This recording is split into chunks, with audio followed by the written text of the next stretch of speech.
بسم الله، السلام عليكم. يا رب حبايبي تكونوا بخير. عايزه اكلمكم النهارده، يعني هو احنا يمكن نقولوا كده ايه سلسله مشاريع هنتكلم فيها. وانا اتكلمت قبل كده في كام مشروع بالنسبه للطيور. فالناس اللي حابه يعني تختار منهم اي حاجه اللي هي تناسبها ماديا، وتناسبها في المكان، وتناسبها كمان ايه في ان هي ايه هتبقى فاضيالها ولا مش فاضيالها. هكلمكم النهاردة عن دجاج الزينة. دجاج الزينة طبعا يعني عايزة اقول لكم انواع كتيرة كتيرة كتيرة جدا فوق ما تتخيلوها. في ناس كتيرة طبعا الغواة بدأوا الحاجات دي، طبعا مش عندنا هنا اصلها في مصر. احنا معروف عندنا اصلنا في مصر عندنا الفراخ الفيومي، اللي هي البلدي. الناس اللي هي طيور الزينة دي بتبقى في بلاد تانية، متواجدة في بلاد تانية زي السعودية، زي الأردن، زي باكستان، زي الهند، زي فيتنام. كل بلد الفرخة بتاعها اللي من عندها مسمى باسمها. السعودية عندنا هنا بدأنا نعرف طيور من عندها اسمها طيور الفارسي أو الحجازي. الفيتنامي مش من السعودية طبعا، أنا بتكلم كمان على البلاد. فبدأت في ناس كده حابة الموضوع ده، فبدأت تستورد الطيور دي. طبعا بتستوردها من بره بمبالغ جامدة جدا. تبدأ هنا الحاجة جاية من بدايتها جاية غالية. بدأوا هنا جابوها، بدأوا يفرخوا منها، بدأت الحاجة تنتشر، بدأت تكتر، بدأ سعرها يقل. فالغواة هم مشكورين بقى، هم اللي استوردوا الحاجات دي. طبعا الحاجات دي طبعا البيئة بتاعتنا هنا نقدر نقوله ان هي يعني بقت كان يعني بقت مناسبة جونا للطيور دي انها تبقى موجودة عندنا. اللي انتوا شايفينها دي طبعا دي فرخة حجازي. اللي عايزة اكلمكم كمان، يمكن هنبدأ الاول حاجة بأقل حاجة ممكن نقولها. يعني انا هتكلم في حاجتين انا ربيتهم، انا ربيت الهندي وربيت السعودي. في بقى الوان تانية، في لامبرجيني، وفي باكستاني، وفي ساندي، وفي فيتنامي، في اشكال بقى في اذناب، في حاجات كتيرة جدا. الواحد بصوا انا ما كنتش اتوقعها. فانا هكلمكم في الحاجات اللي ممكن متاحة. في البراهما العملاق بردك متاح. في حاجات كتيرة تانية يا جماعة، لو الأسماء مش حضراني. بس اللي حابب أي حاجة تمام أنا ممكن أوصله للناس اللي عندها الحاجات دي، لأن أنا عرفت ناس كتيرة قوي، ناس محترمة. طبعا في الكلام ده بصوا في غش فوق ما تتخيلوه. بس الناس المحترمة أنا الحمد لله عرفت ناس. طبعا الكلام ده مش وصلت له كده، لا، ده مرة في غش، واتنين في غش، وتلاتة في غش.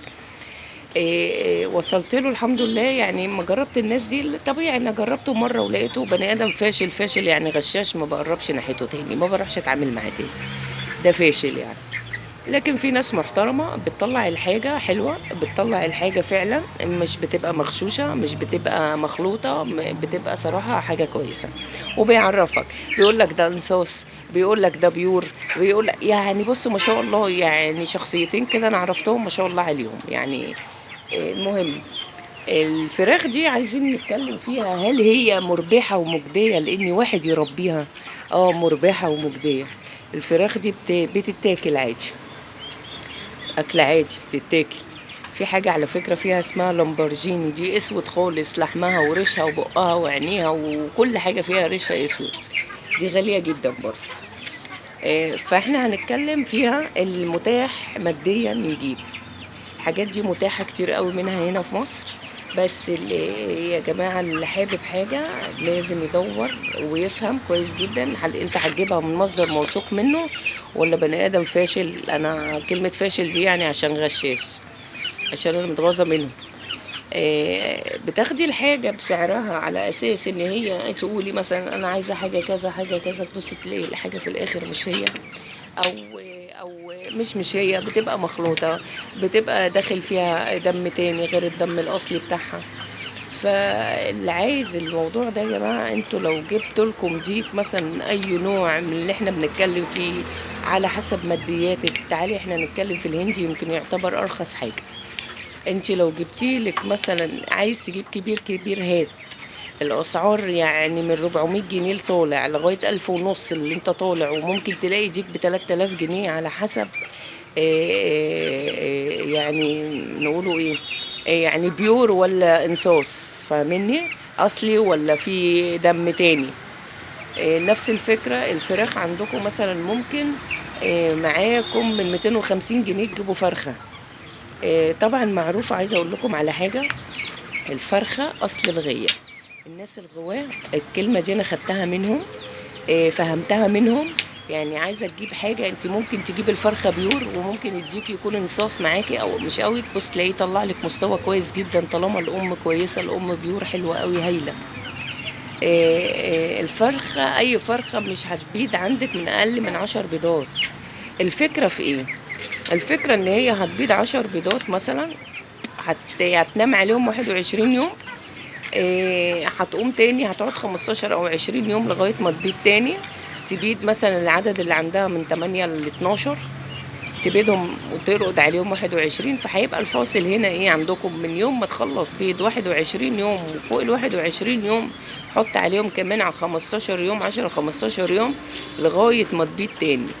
في ناس بدأت دلوقتي بتاخد البيض من الفراخ دي عشان يبقى عندها انتاج كتير، بدأت تاخده والفراخ، وتمنع الفراخ ان هي ترقد عليه. فاصبح هنا دلوقتي ان هو شال فترة الرقود بتاع الفرخة اللي هي 21 يوم. هي بيضتهم خلاص، هو ما رقدهاش، هتقعد 15 يوم بس لغاية ما تبيض تاني. فاهمني؟ فهو وفر على نفسه ايه دلوقتي؟ ال 21 يوم اللي هم عمر الرقاد بتاع الفرخة. فبدأت الحاجات دي من مفرخة لمفرخة لمفرخة لمفرخة، بدأت الحاجات دي ممكن نقوله ايه انها ما ترقدش. عشان زي ما انا قلت لكم عايزين يوفروا على نفسهم الوقت اللي الفرخة بتبيض فيه. بس انتوا لو عايزين تشتروا صراحة، في ناس كويسة جدا بتربي عادي كده في البيوت عندها، غاوية بقى الفكرة دي. فكرة الفراخ الهندي حلوة قوي، بس اوحش حاجة فيها ان الناس بتعرض الديوك لبعض، ان هم في اسمه قتال بينهم وبين بعض اللي هو اسمه الضراب، طبعا ده حرام. في ناس بتدخل بيه مسابقات، بس بيبقوا موظفين يديكوا مهيئينه لحاجة زي كده، انه هو بص يبقى مقاتل، انه هو مثلا هيدخل مع ديك تاني بص يقتله في الاخر، ودي مراهنات واحنا عارفين الكلام ده حرام. دي ارواح ومكسب وخسارة وحرام، يعني تعريض الروح للخطر ده حرام. طير هو مش فاهم هو بيعمل ايه، بس هو البني ادم هو اللي بيوظفه لكده، فالفكرة دي حرام. عشان كده احب اقول لكم اللي يربي ديوك، انت عندك لو جبتي ديك او ديك كبار صغيرين عندك للانتاج، ممكن تخلي الديوك عندك لغاية 3 شهور. بعد ال3 شهور لازم تفصلي الديوك عن بعض، لان هم طول ما الدم حامي الفراخ الهندي وضعها بيبقى في عندهم حاجة اسمها دم حامي. الالفاظ دي على فكرة للناس دي اللي هم الغواة فاهمينها. الدم الحامي اللي هو هتلاقيه مثلا يتخانق يضرب. احنا كان عندنا ديوك هنا غريبة جدا، اقسم بالله كان الديك ممكن لو انا اديت له ظهري ابص الاقيه طار في الهوا وضربني برجليه في ظهري. انا ما كنتش اقدر اجي غير يعني معايا عصاية عشان انا اقدر اتعامل معاه. كانت ديوك غبية جدا، ولو اتسابوا مع بعض حتى لو عياله عند ال3 شهور تبصي تلاقي الوضع، بصي مش قادرة اقول لكم، يعوروا بعض، تلاقي كده، تلاقي الدنيا بايظة، دم في الارض، اللي متعور في عينيه، اللي عينيه متصفية. فيعني الهندي ده بالذات صعب جدا انك انت تسوقي الديوك مع بعض. لكن عندنا الحجازي، الحجازي حاجة هادي، مش بتاع ضراب، هادي هو كده لوحده، ما مش بتاع كلام، وحتى هادي كده في حركته، تحس ان هو ساكن كده، مش رخم يعني. انا بصوا قاعدين هما هادين جدا، بصوا ما حركته حتى مش يعني ما يجريش تقيل كده في مشيته. وهي الفرخة هي زي ما انتم شايفينها، غير مثلا الفراخ البلدي عندنا. الفراخ الهندي الحجازي دي حلوة قوي يا جماعة. يعني انتوا مثلا اعمار الكتاكيت ممكن تتفاوت، في ناس كتيرة بتتفاوت عندها سعر الكتكوت عمر يوم من 200 250 وطالع. بس هرجع وهقول لكم هاتوا من حد ثقة، عشان في الاخر تطلع عندكم الحاجة اللي زي ما انتوا عايزينها، انتوا دافعين تمنها صح. اما بيكبر الديك ممكن الديك يعدي ال1000 جنيه. ويعدي ال3 ويوصل ل4 على حسب مستواه. المستويات، كلمة مستوى دي هتلاقوها في طيور الزينة كلها. ليه بقى كلمة مستوى؟ كلمة مستوى دي لأن في ناس هجنت أصل الفراخ دي مع فراخ تانية، فتبص تلاقي الناتج هنا باين ان الفرخ ده نصاص، الفرخ ده مش مستواه جامد كده يعني. بس حلو يعني، احنا اللي شايفينها دي قدام دي فرخة هندي. الفرخة دي حلوة حلوة ليه بقى؟ بص الديل بتاعها مش مرفوع، عالية عن الأرض، حلوة. أنا ما عنديش ديك هندي بس إن شاء الله هيبقى عندي. تعالي انت مثلا لو جبتيلك ديك مثلا، مع خلي بالكم الديك ممكن يبقى معاه 4 فرخات عشان يبقى ما عندك معدل التخصيب بتاعه عالي وحلو جدا. 4 فرخات هندي، ال4 فرخات تخيلوا لو انتوا كل شهر كده، يا ستي كل شهر ونص، والله ما هقولك شهر ونص، خليها كل شهرين. لو ال4 فرخات دول في الشهرين طلعت لك كل واحدة 40 10 كتاكيت. 10 كتاكيت في 4 طلع لك 20 كتكوت، 40 كتكوت. 40 كتكوت، وعمر اليوم ده ممكن يوصل ل 40 و50 جنيه. ادي عندك 50 جنيه، 50 في 40. تشوفي الناس هل انت اكلتيهم بالمبلغ ده؟ هل انت مثلا وعلى طول على كده؟ على فكرة ده انا بديكم في الوقت الطويل، وبديكم في السعر القليل يعني عشان الناس توصلها وانتي مرتاحة. عملتي لك مشروع وانتي قاعدة، وخلي بالكم تسويقه من اسهل ما يكون، بس تجيبوا حاجة حلوة من حد محترم، الحكاية معاكم هتبقى كسبانة وهتبقى هادية بالنسبة لكم، ما فيهاش وجع راس. مرتاحة فيهم. أكلهم على فكرة حلو قوي، أكلهم وعيشتهم عيشة الفراخ البلدي. بس هي يعني الفكرة إن أنا ممكن أعتني بيهم شوية، يعني أجيب لهم حبة فول، أجيب لهم حبة فول صويا لو عندي، اديهم مثلا حبة حلبة. تنتبهي لهم كويس جدا، لان الحاجات دي بردك عامل من عوامل نجاح المشروع ده.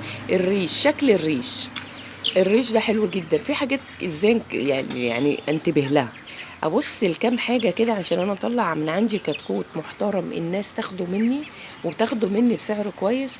فليه دي في ابجديات كتيره جدا وسهله على فكره تقدري تعمليها. يعني انت مثلا ديك 4 فرخات ادي 5 هتنتبهي لهم كويس جدا على فكره. شوفي انا الكميه اللي عندي دي كلها، ها انا عندي لو ديك زي ما انا قلت لكم 4 فرخات حلوه قوي. بس هي الفكره عندي انا هنا ان احنا بنحتاج بيت لاستهلاكنا، بنحتاجه في طيور بلدي برضك لاستهلاكنا. فانا لو انا ما عنديش فكره ان انا اقسم واعمل، ان هي هحس ان هي مجهده بالنسبه لي. انا جايبه فعلا، بس وقت الانتاج بحس ان امتى هتبيض ممكن احبسها هي وتجيك في مكان لغايه ما تخلص بيضها، هترقد على البيض بتاعها تمام كده، ابقى انا عارفه ان ده انتاج اللي عندي دي. وطول الوقت زي ما انتم شايفين كده انا سايباهم على السطوح. بس وقت ما انت هتعرفي مع الوقت مع الممارسه هتعرفي الفرخه دي بتبيض، الفرخه دي هتبيض، الفرخه دي قربت تبيض، هتعرفي. بس انا ما ينفعش اسيبهم بيبيضوا انا عندي هنا واسيبهم، عشان انا عندي فراخ بلدي بتبيض. فانا ما وصلتش لسه لمرحله ان انا امسك البيض اعرف ان في فراخ. في ناس على فكره بتمسك البيضه تقول دي بيضه فرخه بلدي هندي. عشان الناس دي كتر ممارستهم للحاجه دي فهموها. لكن انا لغايه دلوقتي صراحه ما اقدرش افرق بين البيضه. بس ممكن كتكوت يعني عمر يوم اقدر افرق بينه وبين الكتكوت البلدي، امسكه كده اعرف ان ده هندي ولا ده بلدي، افهم فيه. لكن انا ما عنديش استعداد اصلا، حتى كميه البيض اللي عندي ما انا مش عارفه بقى هاخدهم هاكلهم هاخدهم هشيلهم، مش هينفع. فاما تبيض عندي الحاجه بسيبها في مكان كده لغايه ما ترقد في حاجتها واطلع منها. التسويق بتاعه سهل جدا زي ما انا قلت لكم. الحاجه بصوا بتبيع نفسها، ان كان عندك على صفحه او عندك على فيس، او تدخلي على الصفحه في صفحات كتيره جدا. الغواة دول ما شاء الله عليهم ناس كتيرة جدا، وعايزة اقول لكم برضك فيهم ناس مش كويسة، فتاخدوا بالكم كويس جدا. تسألهم مرة واثنين وثلاثة، وما تفكريش انك انت تشتري لو انت جديدة في الموضوع ده، غير لما تفهمي الحاجة وتقدري تبصي. حتى لو 50% انا فهمت حاجة، بس اقل من كده انصحك ما تدوريش. وممكن تجيبي في الاول لو انت حابه، وانت ونصيبك ربنا يرزقك وتلاقي الحاجه طلعت معاكي كويس في الاول وتبقي معاكي كويسه. بس اللي عايز يعمل المشروع ده فهو مشروع كويس جدا جدا. انا قلت لكم ديك وارفع فرخات هيجيبوا مبلغ مثلا كويس جدا، هيغنيكي عن 50 60 فرخه بلدي. ودي خمس حاجات حتت عندك احسن زي ما بقول لك، وانت منتبهه لهم ومأكلاهم ومظبطاهم، وشايفه ريشهم شكله ازاي، عايزه اوضب ريشهم، عايزه اوضب شكلهم، عايزه اديهم فيتاميناتهم. هتبص تلاقي بالنسبه لك انت مربح ومش تعبانه فيه. وبراحتك. عندك كذا نوع، لو تقدري تربي مثلا غالي، تربي هندي، تربي حجازي، تربي فيتنامي، تربي براهما، تربي في اللامبرجيني ده. بس انا ما اظنش اللامبرجيني ده، لان الحاجه ممكن توصل معاكي فرخه 3000 جنيه. فعلى فكره الناس دي بتراعيها، ويعني ما عندهمش استعداد ان هم ما يهتموش بيها بفيتاميناتهم ولا. لا، بيهتموا بيها كويس جدا وبتطلع انتاج كويس جدا، وليها ذوقها وليها ناسها. الفراخ الهندي دي برضه كمان، لو انت عندك فراخ بلدي ومش مش بترقد، لو جبتي لك فرخه هندي ربيتيها مع الفراخ هترقد. هتحطي تحت منها بيض بلدي هترقد عندك وهتطلعه، والانتاج عندك هيبقى احسن. بدل ما تروحي تشتري كتكوت عمر يوم ب 15 وب 16 وب 17، لا انت ممكن تحطي تحت منها 20 بيضة. ممكن تلاقي 20 بيضة دول كلهم ما يطلعوش، ممكن يطلعوا لك 17، يطلعوا لك أقل، يطلعوا لك أكتر، فأنت الكسبانة. الفرخة الهندي مش وحشة، لما تشتري عمر شهر أو عمر شهر ونص ممكن يقول لك 120 130، مش وحشة. أحسن ما تشتريها كبيرة عمر البيض ما انتيش ضامنة إن هي بتبيض ولا خلصت بيض ولا قطع بيض ولا عجوزة. فتشتري الحاجة صغيرة أحسن. ولو حبيتي تشتري ما تشتريش الصغير الا لو انت عندك يعني ايه، حرفيه انك انت تقدري تربي كتكوت عمر يوم. لو ربيتي كتكوت بلدي عمر يوم تاكدي انك انت تقدري تربي اي حاجه في كتكوت عمر يوم. فهي الحكايه، ومش صعبه على حد، وحلوه قوي. وكمان هقول لكم على حاجه، الفراخ الهندي دي لو انت عندك فرخه هندي وعندك ديك بلدي، الانتاج بتاعهم هيديكي نوع اسمه بزراميط. الفراخ دي هترقد، الفراخ دي هتديكي لحم كويس جدا. بس بيضها مش زي ومش كتير زي الفراخ البلدي زي ما انا قلت لكم، لان هي معروفه ان هي بتبيض 10 بيضات.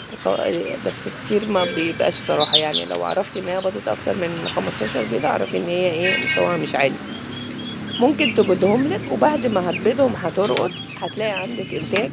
اللحم عندك هيبقى اكبر.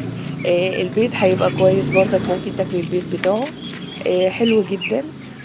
انا انصح اي حد بيفكر في مشاريع، اي فكرة انا عندي هحس ان هي ممكن تنفع اي حد، انا ممكن هقولها لكم. ويا رب يعني اكون مصدر، يعني لان حد مثلا ممكن يكون بيفكر في حاجه وعايز يعملها والافكار مش عنده. لو حبيتوا تسالوني على اي حاجه في الكلام اللي انا قلته، انا تحت امركم في اي وقت. وان شاء الله، وممكن لو حبيتوا اعرفكم بالاماكن اللي تشتروا منها الطيور دي. تمام، انا برضو ممكن اوصلكم لناس محترمه انا اتعاملت معاها. واي حد عنده استفسار انا تحت امركم. طبعا اتمنى دايما انكم تدخلوا بخير، واللي عنده استعداد يعمل حاجه يا جماعه يعملها، ما فيهاش اي مشاكل. فكروا كده، اديكي قاعده جنبيهم اقعدوا مسيلينك. الانتاج عندك بيبقى انتاجه بيدخلك دخل كويس، دخلها كويس جدا الطيور. ما تصدقوش حد يقول لكم الطيور بتخسر، لا الطيور مربحه باي نوع، سواء زينه او حاجه بلدي كده على سطحنا. كل ده ما فيش حاجه اسمها حاجه بتخسر، لان في ناس محبطه. فما تصدقوش كلامها. لو الكلام ده فعلا، لا كنتوا هتلاقوا بيض ولا كنت هتلاقوا طيور ولا هتلاقوا حد اصلا يفكر انه يربي حاجه. ما تصدقوش كلام الناس المحبطه.